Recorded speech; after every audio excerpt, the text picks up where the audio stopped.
With the new A7R3 released, I'm seeing a lot of online YouTubers do reviews, particularly on the video side of things. I recently watched one where whenever there was panning going on in that video, it was very stuttery and juddery, and a lot of people were blaming the A7R3 for this. But that's not the case. It's more to do with shutter speed.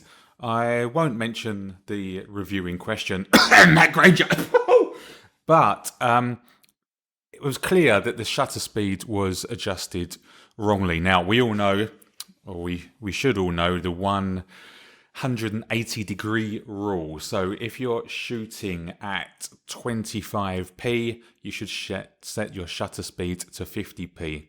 If you're shooting at 30p, you should set the shutter speed to 60, and if you're shooting at 60, you should set the shutter speed for 120, and that will basically give you the kind of look that the human eye would see.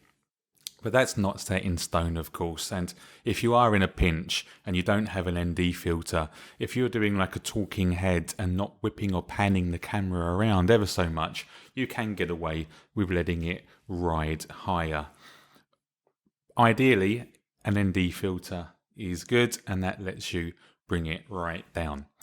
But does it really make any difference? So what you're about to see are 4 clips of a basic, simple pan, and we'll be using various shutter speeds. It was all filmed at 24p in 4K. So ideally, the shutter speed of 1/50th would be ideal, but you be the judge. As usual, guys, leave me a comment, let me know what you think, and it's been emotional. Million thoughts are spinning.